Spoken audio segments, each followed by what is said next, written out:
बच्चों, घर में वापसी, इस कविता को आज हम पढ़ने वाले हैं, जिसको लिखा है धूमिल जी ने। धूमिल जी ने इस पूरी कविता में क्या बताया है, एक बार दो चार लाइन में मुझसे सुन लो, ताकि जब आपको मैं इसकी लाइन बाय लाइन एक्सप्लेनेशन करवाऊं तो आपको ये पूरी कविता बहुत अच्छे से समझ में आ जाए। दरअसल कवि अपने परिवार के बारे में, अपने घर के सदस्यों के बारे में इस पूरी कविता में बता रहे हैं। और क्या बताते हैं, कवि कहते हैं कि मेरा परिवार पेशेवर गरीब है, यानी लंबे समय से गरीब है। काफी समय से गरीब होने का नतीजा ये होता है कि आदमी चिड़चिड़ा हो जाता है और अक्सर उसके घर में कलह क्लेश होते रहते हैं। कारण, एक मुख्य कारण उनके घर में गरीबी है। दरअसल एक कारण तो यही है, बाकी और कई चीजें भी रही होंगी, लेकिन एक कारण यह भी है। कवि इस बात को स्वीकार करता है कि मेरे परिवार के बीच जो मनमुटाव है वो इस गरीबी के कारण है। और एक तरह से वो आपस में बातचीत भी न के बराबर ही करते हैं। अब इस बात को बताते हुए कवि अपने घर के सदस्यों के बारे में बता रहा है। पहला वो बताता है कि मेरे घर में 5 सदस्य हैं। उन 5 सदस्यों में एक तो उनके पिता हैं, एक उनकी माता है, एक वो खुद हो गए, उनकी पत्नी है और एक उनकी बेटी है। ये 5 सदस्य एक एक करके लेखक इनके बारे में बताता है। जैसे माता के बारे में बताते हुए कवि कहते हैं कि मेरी माता की आंखें ऐसी हैं जैसे कोई तीर्थ यात्रा पर कोई बस जा रही हो और उसके बस के 2 टायर पंचर हो जाएं। क्या स्थिति होगी, मतलब तीर्थ स्थान पर भी नहीं पहुंच पाए, काम भी अधूरा रह गया। ठीक वैसे ही माताजी अभी जीवित हैं, लेकिन उनकी आंखों की रोशनी जा चुकी है।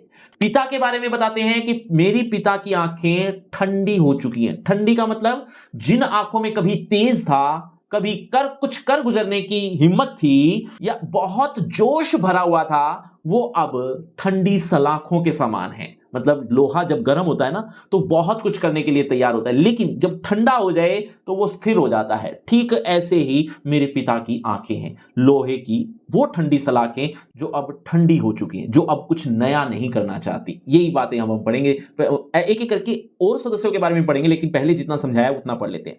कहते हैं कवि कि मेरे घर में 5 जोड़ी आंखें हैं। मां की आंखें पड़ाव से पहले ही तीर्थ यात्रा की बस के 2 पंचर पहिए हैं। कवि कहते हैं कि मेरे घर में 5 जोड़ी आंखें, मतलब मेरे घर में 5 सदस्य हैं। मां की आंखों के बारे में बताते हैं कि मेरी मां की आंखें पड़ाव से पहले ही, अभी पड़ाव हुआ ही नहीं, उससे पहले ही पंचर हो चुकी है, मतलब उनकी आंखों की रोशनी जा चुकी है। ये ठीक वैसा ही है जैसे कोई तीर्थ यात्रा पर बस जा रही हो, उसके 2 पंचर पहिए हो जाएं, मतलब 2 पहिए पंचर हो जाएं। पिता की आंखें लोहसाएं की ठंडी सलाखें हैं। पिता की आंखों के बारे में बताते हैं कि मेरे पिता की आंखें लोहसाएं, जहां पर भट्टी जलती रहती है उसकी ठंडी हुई सलाखें हैं, मतलब वो ठंडी हो चुकी हैं। लोहे की जो छड़ होती है ना, उसको कहते हैं सलाखें। तो वो सलाखों के समान है जो ठंडी हो चुकी हैं, अर्थात उनमें कोई अब तेज नहीं है, कुछ नया करने की या कुछ नया सोचने की हिम्मत नहीं रही है। बच्चों आगे भी बताऊंगा, लेकिन कवि का नाम अभी थोड़ी देर पहले ही बताया, एक बार जल्दी से कमेंट कर दो, देखना चाहता हूं कितने बच्चे ऐसे हैं जो बहुत बहुत ध्यान से सुन रहे हैं। बेटी की आंखों के बारे में वर्णन करते हैं। क्या कहते हैं कि मेरी बेटी की आंखें मंदिर में दीवट पर जलते घी के 2 दिए हैं। अब इसका क्या मतलब है, जैसे कोई मंदिर है, उस मंदिर में 2 दिए जल रहे हो, वो एक उम्मीद, एक शांति प्रदान करते हैं, है ना, एक प्रेरणा देते हैं। वो बहुत सुंदर लगते हैं, शांति देने वाले होते हैं। ऐसी ही स्थिति मेरी बेटी की आंखों के साथ है कि मेरी बेटी की आंखें कुछ ऐसी हैं जो मुझे शांति प्रदान करती हैं, मुझे एक नई उम्मीद देती है। कवि ने अपनी बेटी की आंखों की तुलना जो की है वो मंदिर में दीवट पर, दीवट माने जहां दिए रखने का स्थान होता है, मंदिर में जो दीवट पर जलते घी के जो 2 दिए होते हैं उसके समान बताई हैं। अर्थात मेरी बेटी की आंखें जलते हुए घी के दियों के समान हैं, जो नई ऊर्जा प्रदान कर रहे हैं, शांति प्रदान करते हैं और सारी थकान दूर कर देते हैं, मुझे एक नई उम्मीद देते हैं। पत्नी की आंखें नहीं हाथ हैं जो मुझे थामे हुए हैं। कभी अपनी पत्नी की आंखों को आंखें नहीं कहते, हाथ बताते हैं जो मुझे थाम रखा है। अर्थात मैं जब बहुत बुरी स्थिति में होता हूं, अपनी कठिनाइयां नहीं झेल पा रहा होता हूं, ऐसी स्थिति में मेरी पत्नी की आंखें मुझे थाम लेती हैं, मुझे सपोर्ट करती हैं, जो मुझे सहारा देती है। मतलब कवि की पत्नी की आंखों को आंखें नहीं हाथ बताया है, क्योंकि ये हाथ मुझे थाम लेते हैं। जब भी मैं गरीबी से परेशान होता हूं, दुखी होता हूं, तो मेरी पत्नी की आंखें मुझे बताती हैं कि आगे का रास्ता मेरा क्या होना चाहिए या मुझे अपने आप को कैसे संभालना है। वो आंखें ही मुझे समझा देती हैं, मुझे संभाल लेती हैं। वैसे हम स्वजन हैं। अब यहां पर सबके बारे में बता दिया है कवि ने, लेकिन कवि अब आगे बताता है कि वैसे तो हम स्वजन हैं, यानी अपने लोग हैं, हम आपस में काफी करीब भी हैं, लेकिन बीच की दीवार के दोनों ओर है, मतलब हम दोनों के ओर बीच की दीवार है।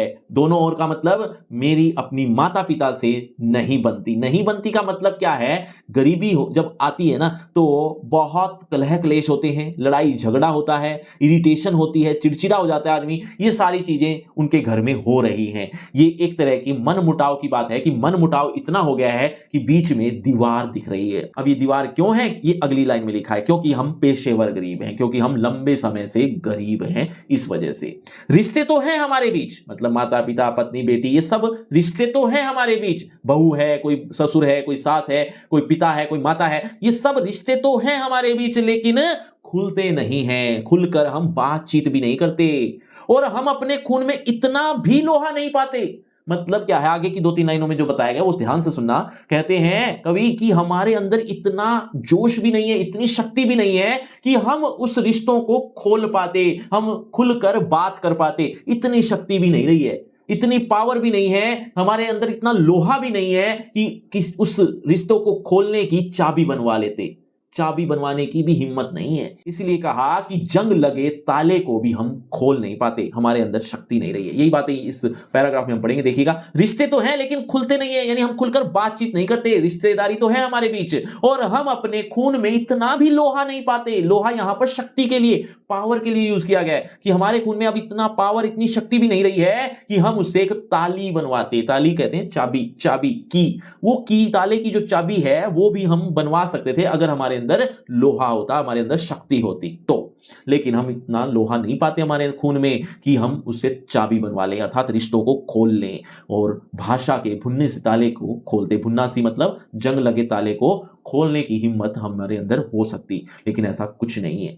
रिश्तों को सोचते हुए आपस में प्यार से बोलते, कहते कि ये पिता हैं, यह प्यारी माँ है, यह मेरी बेटी है। मतलब अगर हम रिश्तों को खोल पाते, अर्थात खुलकर आपस में बात कर पाते, मन मुटाव ना होता, तो हम इस तरह से बात करते। रिश्तों को सोचते हुए आपस में प्यार से बोलते। रिश्तों के अंदर क्या मिठास होती है, वो मिठास अब यहां लिखे हुए कि आपस में हम प्यार से इस तरह से बात कर पाते। काश ऐसा हो पाता, कहते कि ये मेरे पिता हैं। हम ऐसा कह नहीं पाते क्योंकि इतना मन मुटाव है कि हम प्यार से बोलते ही नहीं है। कहते कि ये हमारे पिता हैं, ये मेरी प्यारी माँ है, ये मेरी बेटी है। इस तरह से हम बातचीत करते। बच्चों, दीवट का मतलब अभी थोड़ी देर पहले ही बताया, एक बार कमेंट कर दो जल्दी से, देखना चाहता हूं कितने बच्चे हैं जो अभी तक भी बहुत ध्यान से सुन रहे हैं।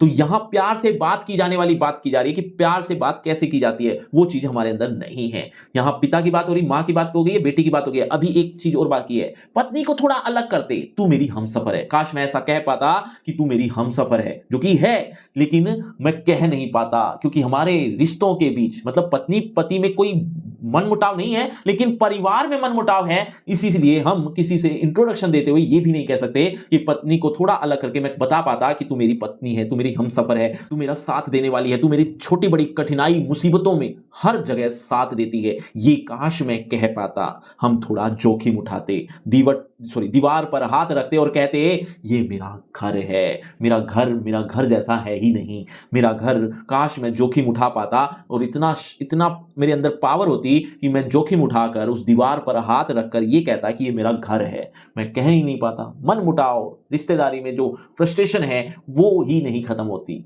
ये सब चीजें उनके परिवार में हैं, इसीलिए वो इस बात को स्वीकार करते हैं कि इसका एक मुख्य कारण गरीबी है। बच्चों, गरीबी की भाषा समझ में आई हो तो वीडियो को शेयर और सब्सक्राइब करना तो बनता है। बच्चों, घर में वापसी, ये चैप्टर अभी खत्म नहीं हुआ है, इसकी रिटर्न एक्सप्लेनेशन भी तो चाहिए होगी आपको, वो भी इजी वे में तो जरूर मिलेगी, लेकिन इंपॉर्टेंट क्वेश्चन के साथ, इंपॉर्टेंट एक्सरसाइज क्वेश्चन के साथ और एमसीक्यू टाइप क्वेश्चन के साथ। ये चारों चीजें आपको एक ही जगह पर मिलेगी। कहां? लिंक दे दिया है डिस्क्रिप्शन बॉक्स में, सबसे ऊपर लिंक का नाम रखा है free crash course for 11th class. इस नाम से आपको एक लिंक मिल जाएगा जहां पर आपको ये चारों चीजें कुछ इस तरह से एक ही जगह पर देखने को मिल जाएंगी। तो जरूर क्लिक कर लेना इस लिंक को। लेकिन उससे पहले होगा आपका इसी टॉपिक से रिलेटेड एक छोटा सा टेस्ट। देखना चाहता हूं इस टॉपिक को आपने कितने अच्छे समझा। अगर आप इस चैप्टर को अच्छे समझ चुके हो तो देखें जरा किसने कितना पढ़ा। पहला प्रश्न आपकी स्क्रीन पर ये रहा।